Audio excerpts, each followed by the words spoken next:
Muy buenos días. ¿Cómo estás? Bienvenido a nuestra transmisión del Servicio General. Estamos muy gustosos de que nos estés acompañando y anhelamos y deseamos de que tú te encuentres muy bien en casa junto a los tuyos, que hayas disfrutado de este fin de semana que incluía un feriado, pero lo hayas hecho en casa. En casa hay muchas cosas que podemos hacer en este tiempo, pero sobre todo guardar nuestra salud. En realidad anhelamos pronto estar juntos, una vez que haya pasado este tiempo que las autoridades han considerado prudencial para que esta segunda ola de contagio del COVID-19 comience un descenso. Bueno, esperamos que dé resultado. Más de lo que pueden hacer las autoridades es lo que nosotros podamos hacer en responsabilidad, como ciudadanos, como buenos cristianos. Así que permanezcamos en casa, pronto estaremos juntos. Mientras tanto, recordemos lo que veíamos la semana pasada. La semana pasada en Corintios 8, Pablo terminaba exponiendo un principio universal con respecto a aquellas cosas que no están muy claras. Y entonces en aquellas cosas dudosas, la motivación del cristiano debería ser su consideración por otros creyentes. Pues no tiene que hacerse nada que ofenda o que fuese una causa de tropiezo para el creyente inmaduro. Este principio lo vemos plasmado a lo largo de la primera carta a los Corintios. Lo vemos, por ejemplo, en el capítulo 6, lo vimos en el capítulo 8 y seguramente lo vamos a ver la siguiente semana en Corintios 10, en el versículo 23. Para que tú me vayas entendiendo, ahí en el versículo 23 de Corintios 10 dice: todo me es lícito, pero no todo me conviene. Todo me es lícito, pero no todo me edifica. Esto apuntala ese principio diciendo y hablando acerca de la libertad que tiene el cristiano. Pero la libertad tiene un límite y ese límite es no contravenir con la seguridad y el bienestar de otros cristianos, de otras personas. Así nos muestra que la comida en sí no nos acerca ni nos aleja del Señor. Aquello que en Hechos de los Apóstoles experimenta Pedro cuando ve él en un éxtasis descender como en una sábana toda clase de animales y el Señor le dice: mata y come. Y él dice: Señor, yo nunca he hecho eso. Aclaremos que le dice Señor, pero enseguida no hace lo que su Señor le dice. La situación es que hasta ese tiempo sí, la comida tenía ciertas regulaciones, pero hoy, en nuestro tiempo y a partir de ese momento, esas regulaciones se acabaron. La comida no te hacía ni más acepto ni menos acepto. Y eso es lo que Pablo venía diciendo en Corintios 8. Pero él dice: si esto es ocasión de caída de mi hermano, de que mi hermano comience a dudar en su corazón, pues entonces no lo haré. Y eso muestra esa gran libertad en amor. En este capítulo 9, Pablo expondría sus propios derechos como apóstol, su derecho oficial. Él iba a hablar de su derecho a ser apoyado económicamente por las iglesias, por la iglesia. Usted puede mirar como al inicio de esta porción de Corintios 9, Pablo lo que hace es defender su apostolado. Él estaba un poco acostumbrado a esto porque muchas de las iglesias que él mismo había sembrado, había gente que decía: no, pero él no es un apóstol, él puede hablar bonito, él puede ser chévere, pero no es un apóstol. Mira, apóstol sí es ese Pedro, ese sí es un verdadero apóstol. Y entonces Pablo estaba un poco acostumbrado a tener que defenderlo. Es así que él comienza en el versículo 1 hablando de esta manera: si tú en tu casa tienes una Biblia, puedes acompañarme y leer juntamente conmigo. A manera de pregunta, Pablo dice: ¿no soy apóstol? ¿No soy libre? ¿No he visto a Jesús el Señor nuestro? ¿No sois vosotros mi obra en el Señor? Tenemos que aclarar que en el contexto del idioma original en el cual se escribió esta porción, que es el griego, la forma en la que Pablo hace la pregunta solo daba cabida a un tipo de respuesta, que era una respuesta afirmativa. Era decir: sí, Pablo, sí eres un apóstol.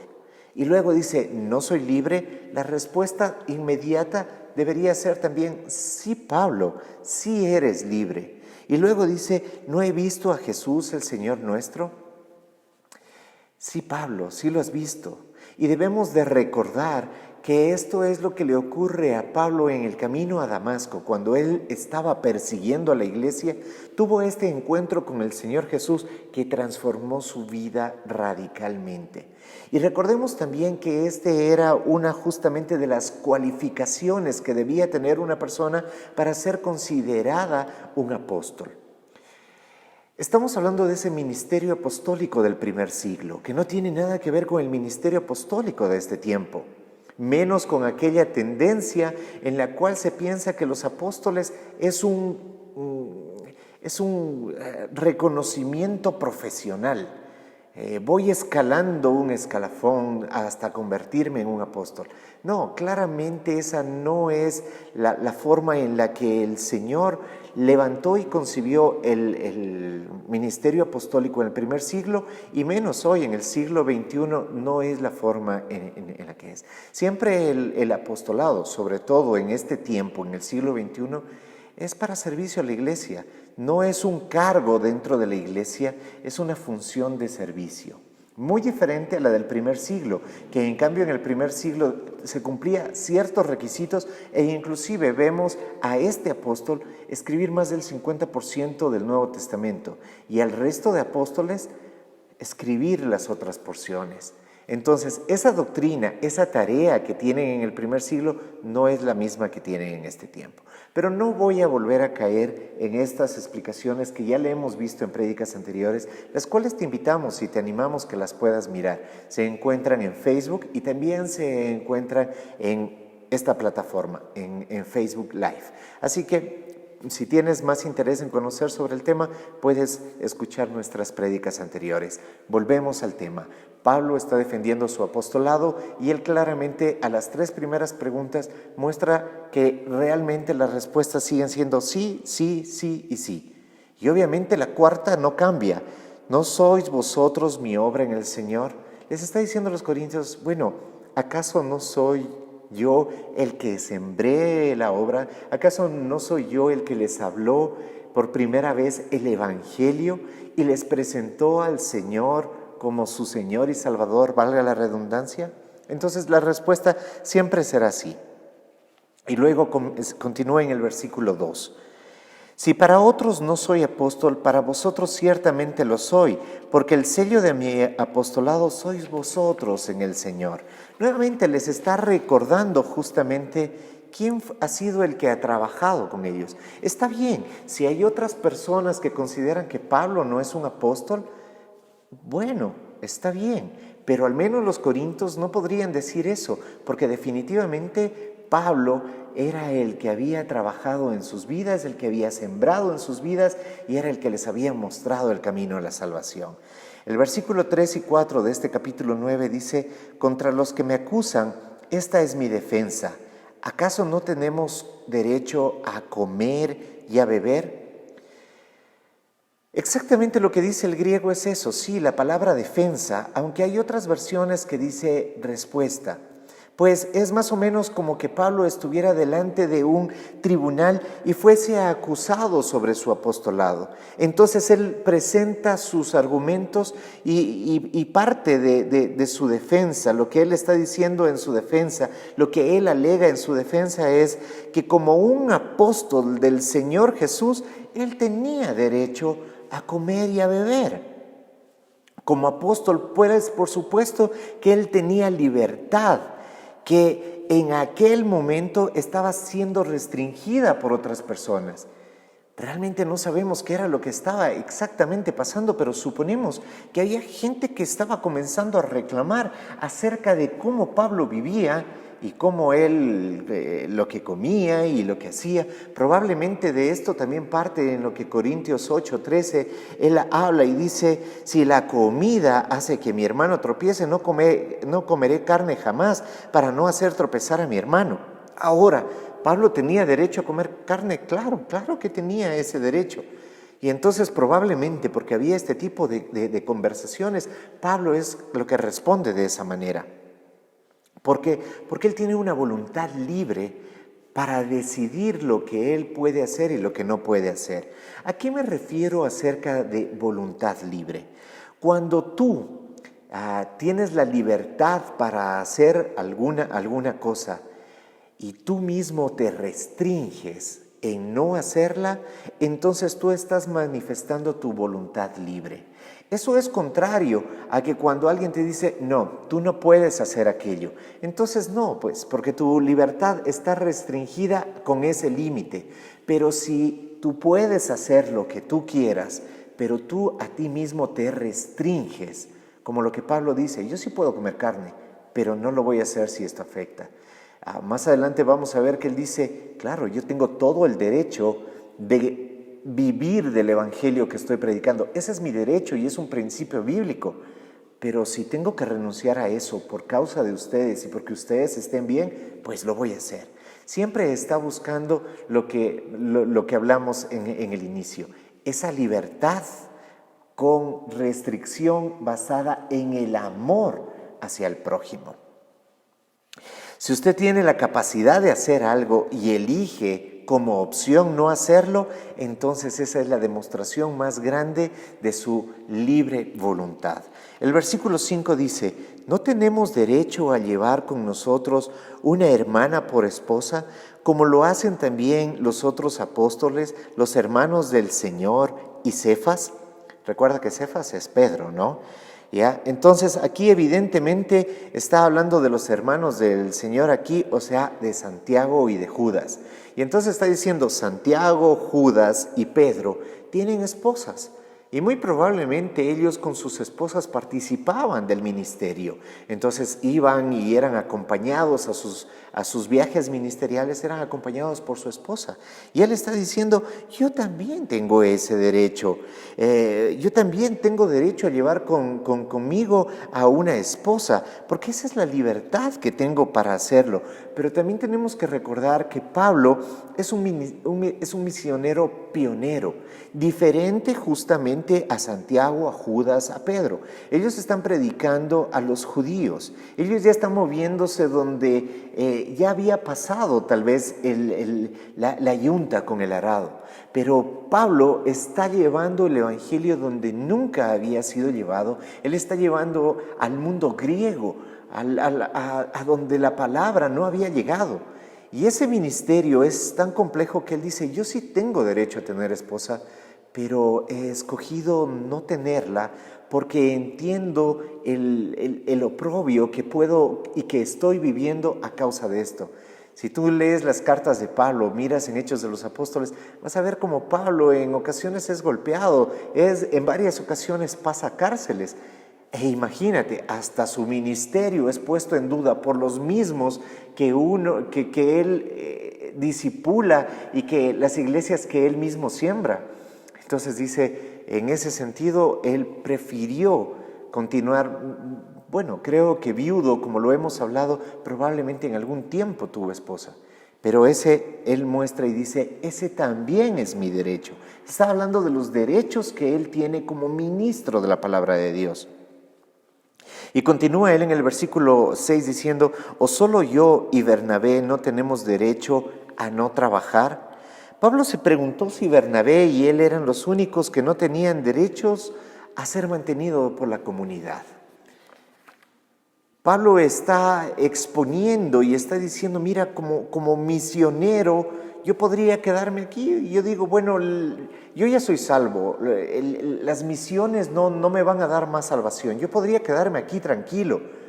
Pero no, realmente yo he decidido llevar más allá la palabra. No quiero quedarme en casa. ¿Y acaso no es mi derecho que la comunidad me mantenga? Entonces en el versículo 7 y 9 lo profundiza mostrando no solamente el ministerio apostólico, sino está hablando con respecto a los que predicamos la palabra de Dios. Y dice, ¿quién fue jamás soldado a sus propias expensas? ¿Quién planta una viña y no come de su fruto? ¿O quién apacienta el rebaño y no toma de la leche del rebaño? ¿Digo esto solo como hombre? ¿No digo esto, no dijo esto también la ley? En la ley de Moisés está escrito: no pondrás bozal al buey que trilla. ¿Tú te imaginas que a un soldado se le dijera: mire, usted va a ir a la guerra, pero ¿sabe qué? Usted tiene que aportar unos $25,000 para comprar su fusil, para darle un par de granadas, para darle su uniforme, para comprarle su casco, sus botas y todo eso? No, de ninguna manera. Dice justamente: ¿quién es soldado a su propia expensa? ¿Quién planta una viña y no tiene derecho a comer de su fruto? Pero a mí me gusta mucho esta parte final cuando él habla y dice: ¿no dice esto también la ley? En la ley de Moisés está escrito: no pondrás bozal al buey que trilla. ¿Sabes que en algún tiempo yo no entendía muy bien a lo que se refiere esto de no pondrás bozal al buey que trilla? Dice que en aquellos tiempos se utilizaba el buey para justamente quebrantar la mies. Y esta paja, esta mies, se tendía sobre un piso que se le llamaba la era. Era un piso plano, y entonces el buey era amarrado a un eje, y entonces el buey iba caminando e iba pisando, iba trillando, iba quebrantando la mies. Y entonces había un trabajador que cogía y levantaba y botaba al aire el trigo, ¿no?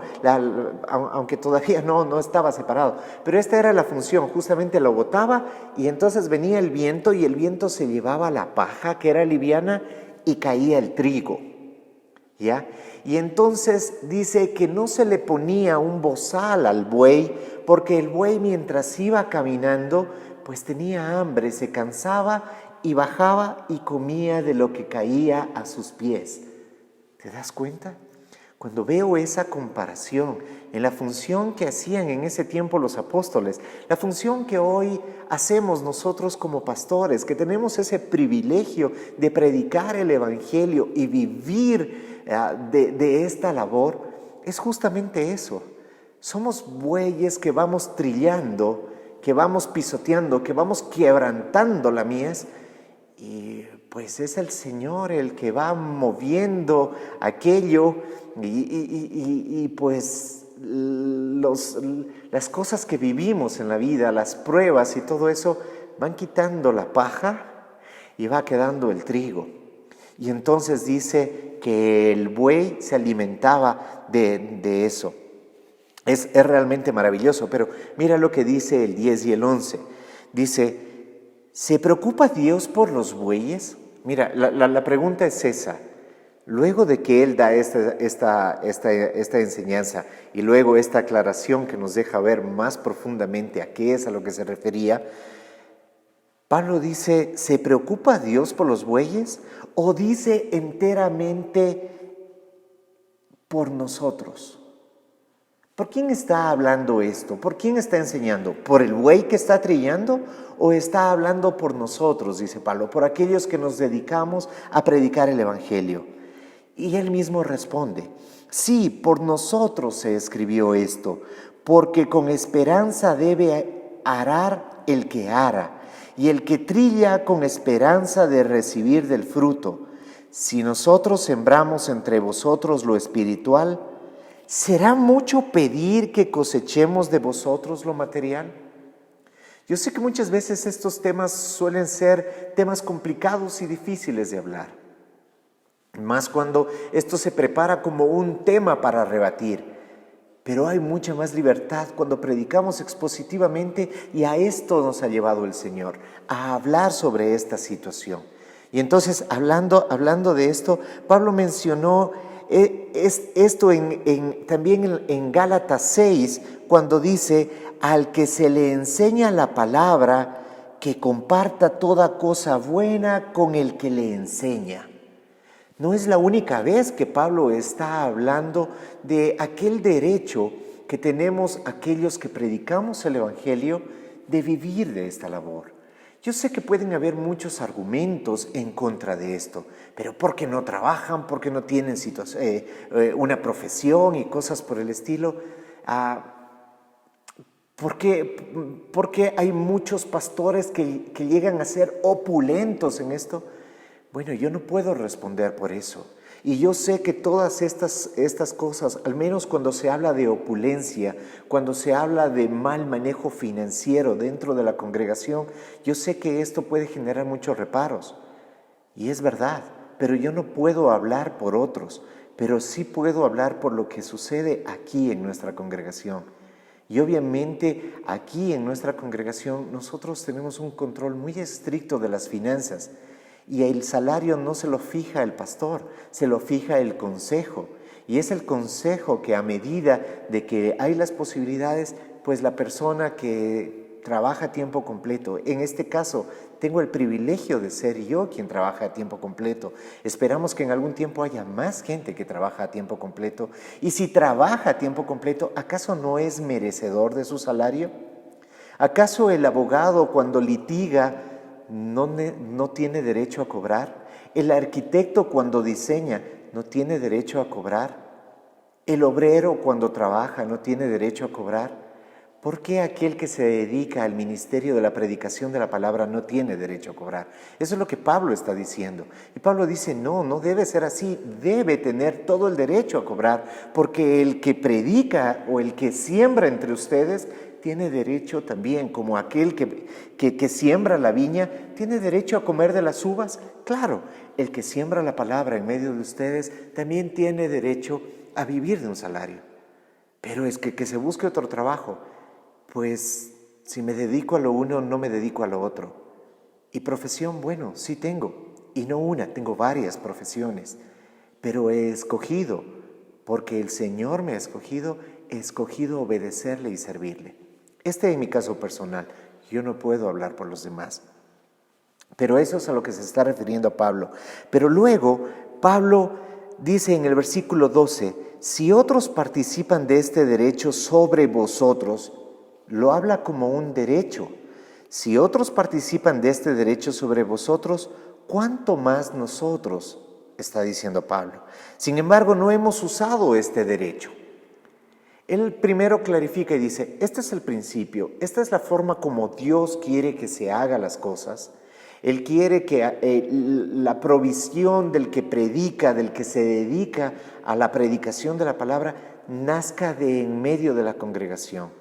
Pero Él dice, yo en la libertad que tengo he escogido no hacerlo. No necesariamente quiere decir que Pablo nunca tomó de aquellos que él había enseñado, nunca dice que él no tomó ofrenda, nunca dice que él no tomó ni tenía un salario de eso. Está hablando del caso de los corintios. A lo largo de esto, y miren, todavía nos falta terminar con Corintios 1, nos falta Corintios 2, que todavía es mucho más profundo, una iglesia bastante compleja, y después de las acusaciones que Pablo está recibiendo sobre su apostolado, entonces Pablo decide y dice, yo renuncio a ese derecho en medio de ustedes, porque ustedes son tan inmaduros que yo no quiero que eso también se convierta en un argumento para atacarme, para decir el evangelio no vale, para decir Cristo no es lo que necesita nuestras vidas. Entonces Pablo dice, yo renuncio a ese derecho porque más importante yo veo su vida. Y entonces Pablo se mantenía a sí mismo y él tenía su profesión, él hacía carpas y era un ingeniero, un arquitecto de aquel tiempo. Muchas viviendas en aquel tiempo eran justamente carpas para los negocios y carpas para vivienda. Y él dice que hacía esto. Pero podemos mirar muy fácilmente en otras porciones bíblicas, en otras cartas, como él sí habla de esto, e inclusive en la carta a los romanos, él habla y dice, bueno, cuando pase por donde ustedes voy a tomar la ofrenda y ténganla preparada, porque esa ofrenda voy a llevarla también a otras iglesias. Y todo eso muestra de que también él tenía otra forma de vivir. En este caso es específico de Corintios, él dice, a ustedes Corintios no les voy a pedir por su inmadurez. Versículo 13 y 14 dice: ¿No sabéis que los que trabajan en las cosas sagradas comen del templo y los que sirven al altar del altar participan? Así también ordenó el Señor. Y a lo largo de Corintios vemos como él sí dice: hay cosas que digo yo, inspirado por el Espíritu, pero hay otras cosas que el Señor lo ha dicho. Y en este caso está diciendo: así también ordenó el Señor a los que anuncian el Evangelio que vivan del Evangelio. No dice que se enriquezcan con el Evangelio, no dice que se hagan riquísimos con el Evangelio, dice que vivan del Evangelio, que vivan honestamente, que vivan honorablemente, que vivan no ostentosamente, pero que vivan del Evangelio. Pues claro que sí. Y por eso también la aclaración que hice anteriormente, dice: ¿acaso yo no tengo derecho a tener una esposa como tienen los hermanos de Jesús y Cefas? Porque también esa es la situación. Claro, uno puede decir: bueno, ahí el pastor que tenga para comer, pero ¿acaso el pastor no tiene esposa? ¿Acaso el pastor no tiene hijos? ¿Y acaso la esposa del pastor tiene que andar como cualquier cosa? Por favor, si uno es un buen esposo, también tiene que procurar lo mejor para su esposa. Si uno es un buen padre, tiene que procurar lo mejor para sus hijos. Y nadie le va a decir: mira, todo esto es gratuito. Pues él también tiene que pagar. Y entonces, ¿de dónde va a ser retribuido? Según esta enseñanza muy clara y muy precisa de Pablo, está diciendo, bueno, que viva honestamente de lo que él mismo está sembrando. El versículo 15 dice: pero yo de nada de esto me he aprovechado. No dice que está mal, sino que él está diciendo lo que les venía comentando hace un momento. Él toma una decisión libre y dice: pero yo de nada de esto me he aprovechado, ni tampoco he escrito esto para que se haga así conmigo, porque prefiero morir que permitir que alguno me prive de esta mi gloria. ¿Cuál era la gloria de la cual estaba hablando Pablo? Él estaba diciendo: yo estoy sembrando en medio de ustedes y ustedes no tienen absolutamente nada que decirme. Ustedes no tienen por qué juzgarme de que si soy o no soy apóstol, porque claramente he expuesto que soy apóstol. En medio de ustedes hay quienes dicen que yo no tengo derecho ni a mujer, ni a comer, ni a beber, ni a subsistir. Pues todo esto estoy probando que sí tengo derecho, pero nuevamente, de nada de esto quiero hacer uso, es lo que está diciendo. Y el versículo 16 dice: si anuncio el Evangelio, no tengo por qué gloriarme, porque estoy bajo el deber de hacerlo, pues hay de mí si no predico el Evangelio. Nuevamente hablo y digo, bueno, uno no tiene que predicar el Evangelio para ser salvo. Nosotros somos salvos por la gracia de Dios, cada uno de nosotros. Pero obviamente hay un hambre en cada uno de nosotros por predicar el Evangelio. Cuando miramos la tristeza de este mundo, cuando digo tristeza no solamente me refiero al sentimiento, sino me refiero a aquello que ellos no conocen. Y al no conocerlo, veo esa tristeza. Al no conocer al Salvador, al no conocer a su Padre, a su Dios, a aquel que los hizo y a aquel que dio a su Hijo por cada uno, cuando no lo conocen, ¿cómo no hablar de esa tristeza?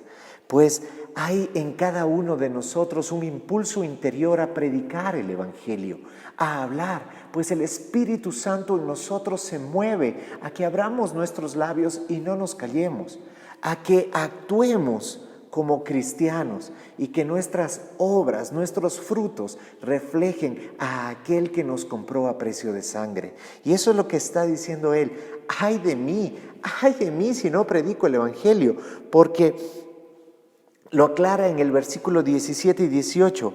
Por eso, si lo hago de buena voluntad, recompensa tendré. ¿Cuál recompensa? ¿Una cuenta bancaria más gorda, más llena, hartas propiedades? No, él se está refiriendo a la recompensa que obtendremos más adelante en el Señor. Dice: pero si lo hago en contra de mi voluntad, de todos modos, un encargo se me ha confiado.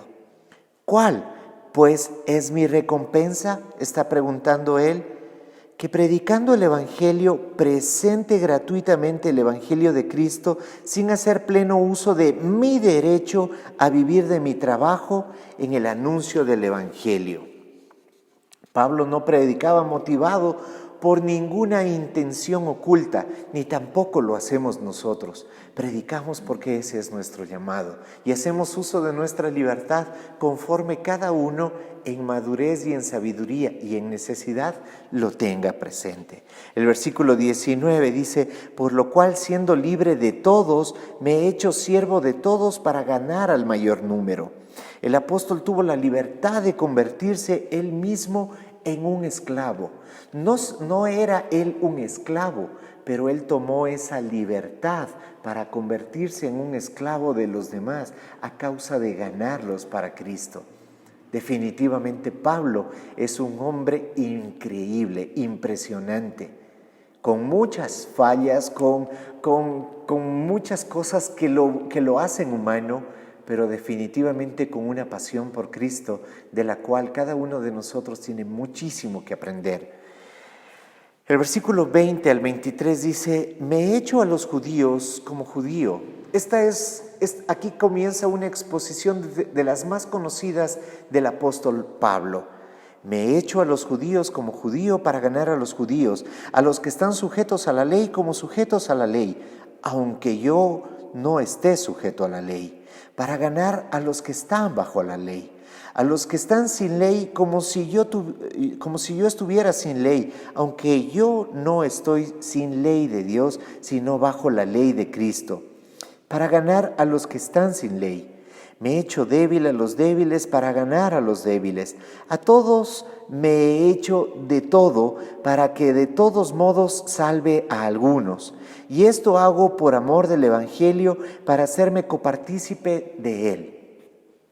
En el contexto que estamos mirando, se aleja mucho de aquello que hay personas que piensan: bueno, es que Pablo se hizo a los débiles como los débiles y así se hizo a cada uno. Entonces yo, como les voy a predicar a mis amigos que son alcohólicos, entonces me hago alcohólico con ellos para hacerme a ellos y a la final ver si gano algunos.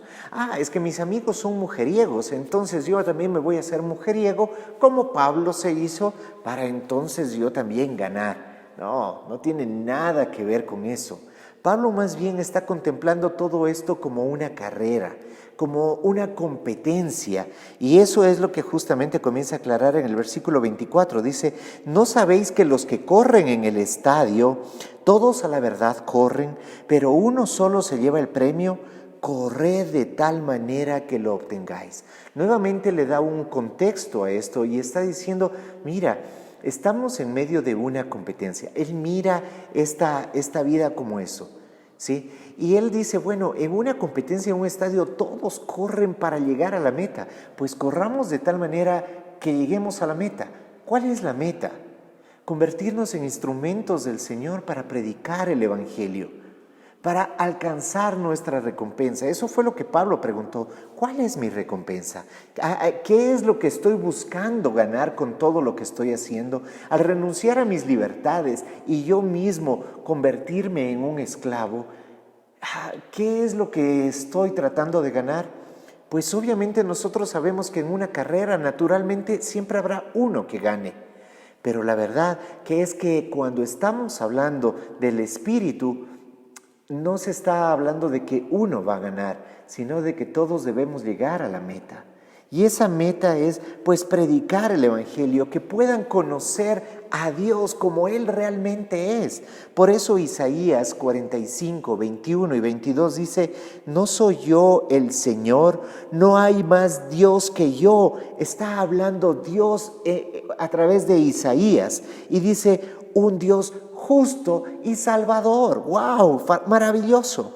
No hay ninguno fuera de mí.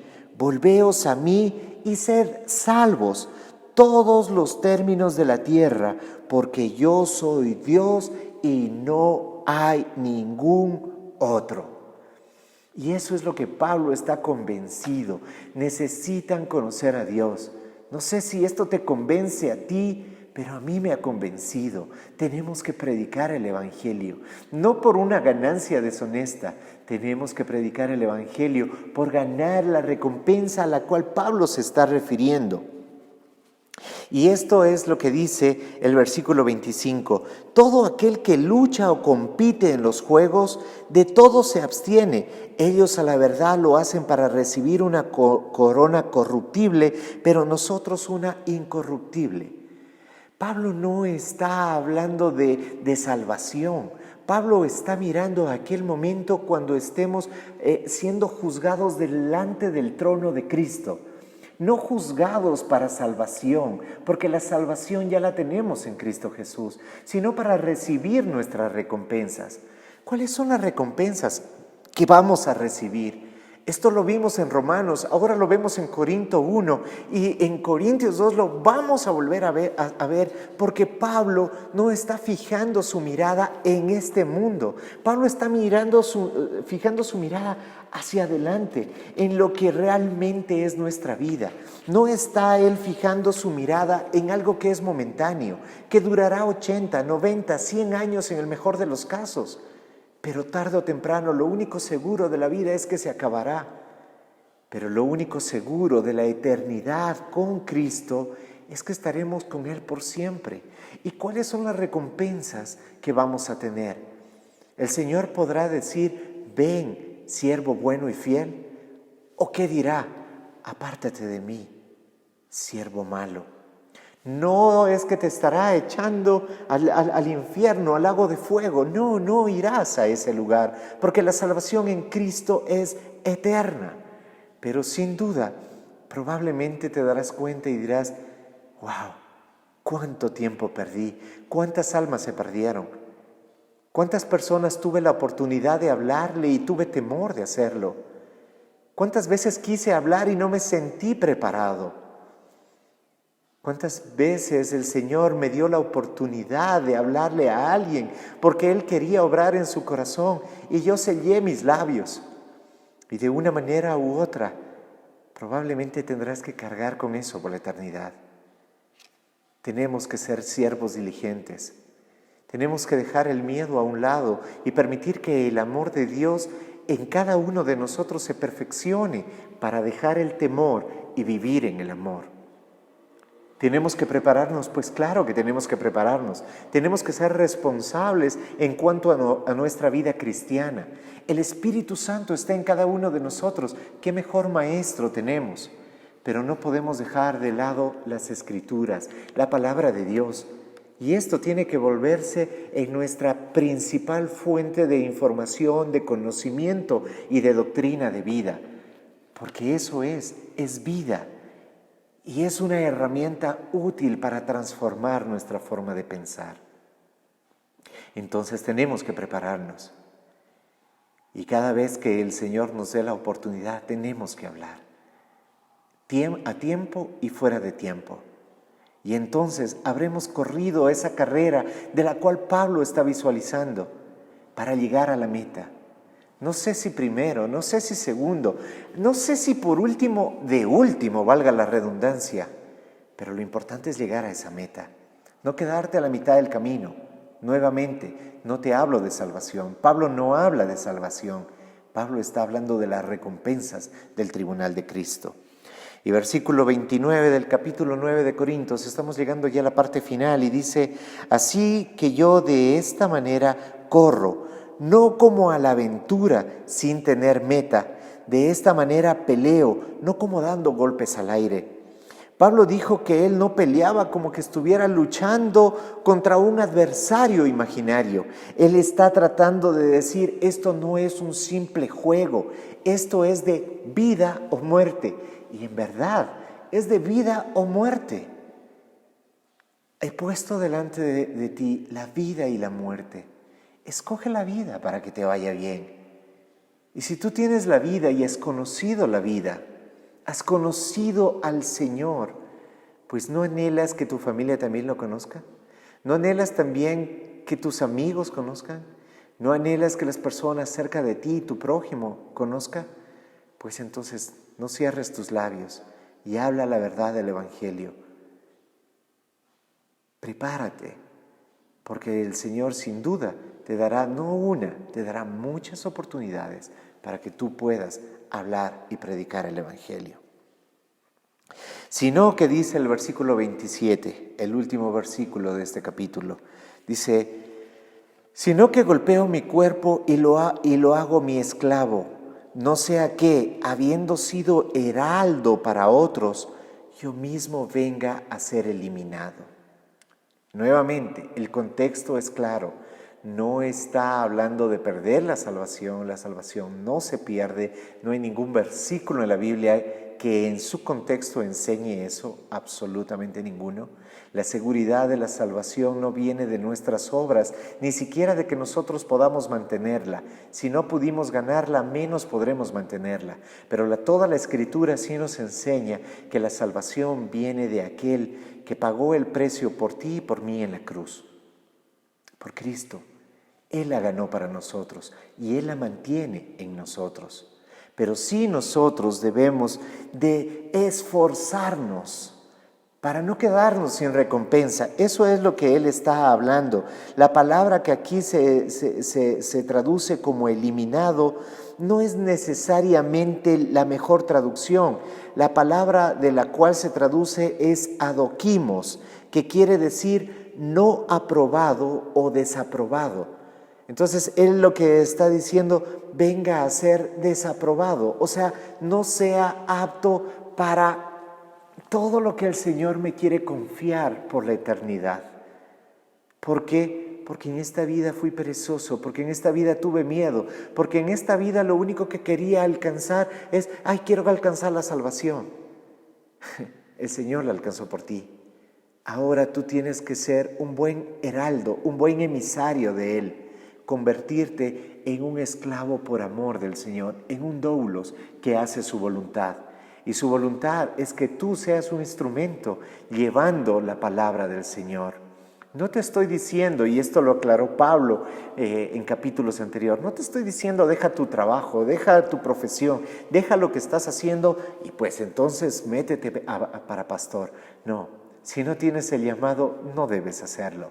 En lo que estás haciendo, en el lugar donde estás, en lo que Dios te ha puesto hoy, en este tiempo, en ese lugar, conviértete en un predicador, en un siervo de Dios, en alguien que habla de la palabra a tiempo y fuera de tiempo. No de una manera religiosa, no como tratando de imponerte ante los demás, sino mostrando esa libertad que el Señor te ha dado para que tú puedas en libertad escoger ser un esclavo por amor, por pasión a Él.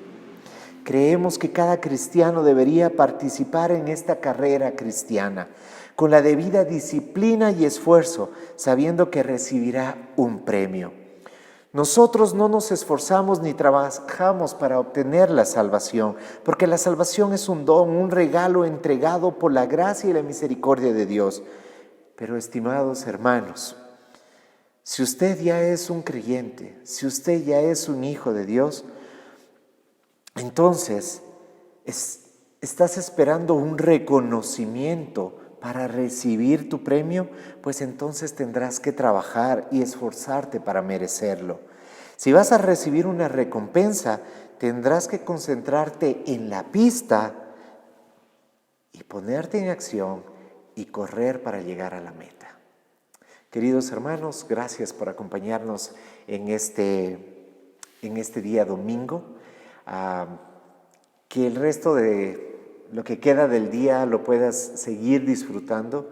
Nuevamente queremos recomendarte, pedirte, cuídate mucho, permanece en casa. Yo sé que de lunes a viernes tenemos actividades que hacer, hay trabajos que realizar, pero siempre hazlos con las medidas de seguridad. Y mientras puedas estar en casa, permanece en casa. Necesitamos que esta ola de contagios se detenga. Y esto no depende enteramente de las autoridades. ¿Que estarán haciendo su mejor intento? No lo sé.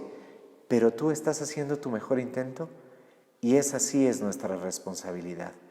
Dejemos que la gente pueda mirar de que somos realmente personas de fe, como lo venimos diciendo, pero que también somos responsables en todo lo que Dios nos ha confiado.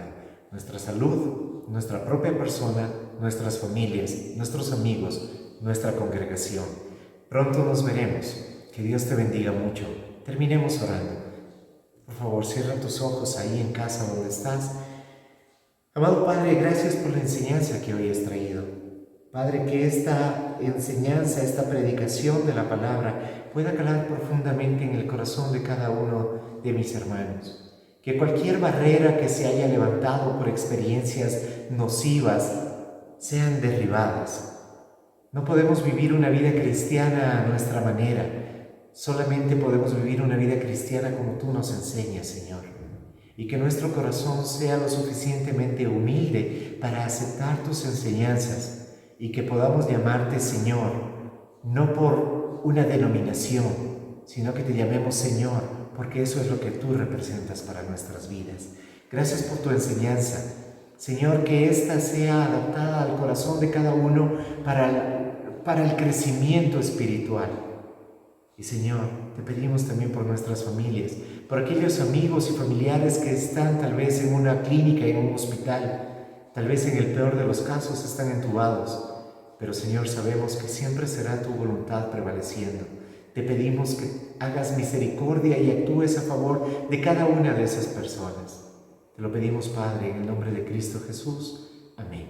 Queridos hermanos, que Dios los bendiga. Cuídense mucho. Nos vemos el siguiente domingo en un espacio similar. Hasta pronto. La iglesia es como un arco. Un arco transporta agua y Cristo es el agua viva. Un arco nos conecta y como iglesia debemos conectarnos con la gente, velando por los intereses de los demás. Un arco es la fuerza que envía valientes hombres de Dios. Y un arco genera unidad entre dos cosas separadas, Dios y el hombre. Esa es la iglesia, la esposa. Vivamos la iglesia, seamos el arco.